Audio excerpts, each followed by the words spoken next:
राष्ट्र सर्वप्रथम, राष्ट्र सर्वप्रथम, राष्ट्र सर्वप्रथम, राष्ट्र सर्वप्रथम। राष्ट्र सर्वप्रथम कैसे बनेगा, इस संदर्भ में आप राष्ट्र निवासियों को क्या संदेश देना चाहेंगे? देखिए, मैं एक स्वयंसेवक हूँ।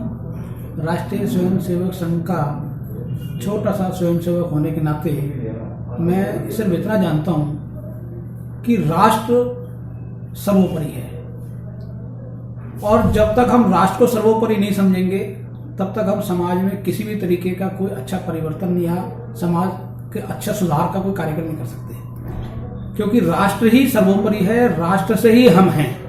अगर राष्ट्र हमारा है अच्छा, तो निश्चित तौर पे जितने भी हमारे राष्ट्र में रहने वाले निवासी हैं वो भी सुखी रहेंगे और अच्छे रास्ते पे चलेंगे। आज़ादी से लेकर अब तक भारत ने काफ़ी विकास किया है। भारत विश्व गुरु कैसे बनेगा, इस संदर्भ में आपकी क्या राय है? हर व्यक्ति चाहता है कि मैं जिस देश में रहता हूँ, जो मेरा राष्ट्र है, वो आगे परम वैभवशाली बने। और ख़ास तौर से हम, जैसे मैं जिस संगठन से हूँ, राष्ट्रीय स्वयंसेवक संघ, और राजनीतिक संगठन से हूँ भारतीय जनता पार्टी से। निश्चित तौर पे राष्ट्रीय स्वयंसेवक संघ सांस्कृतिक संगठन है, राजनीतिक संगठन भारतीय जनता पार्टी है, और दोनों संगठनों की अपनी एक विचारधारा है कि राष्ट्र हमारा परम वैभवशाली बने। और जब से आज़ादी हुई है, आई है, तब से अब तक बीच में पहले जिन लोगों का भी राज्य चल रहा था, उन्होंने कोई बहुत अच्छे ऐसे कोई कार्य नहीं करे जिससे कि आगे पता लगे कि राष्ट्र वैभवशाली बनेगा।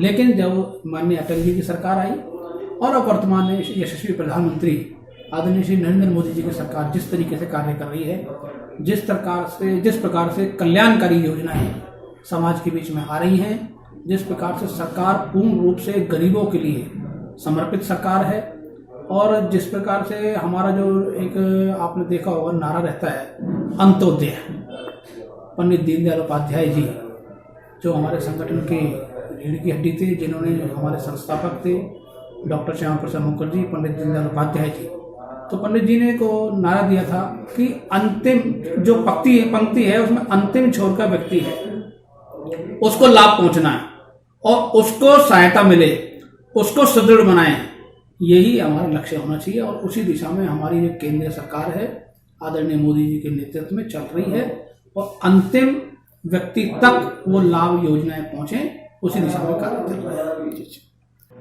राष्ट्र सर्वप्रथम बनने में भ्रष्टाचार कितना बाधक है, इस संदर्भ में बताएं।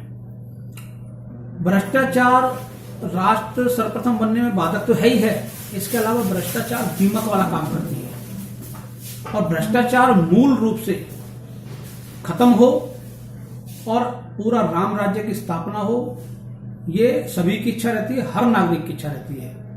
और काफी कार्य हो रहा है इस बारे में, लेकिन मैंने जैसे पहले कहा, केंद्र सरकार चाहती है, अच्छे कार्य कर रही है भ्रष्टाचार को समाप्त करने के लिए, लेकिन राज्य सरकारों की भी बहुत बड़ी भूमिका होती है, क्योंकि अमली जामा पहनाना राज्य सरकार के हाथ में होता है। केंद्र सरकार से किसी भी तरह की कोई भी योजना आती है वो राज्य सरकार के माध्यम से इम्प्लीमेंट होती है, तो कोई भी भ्रष्टाचार जब ही समाप्त हो सकता है जब राज्य सरकार उसके लिए कटिबद्ध हो।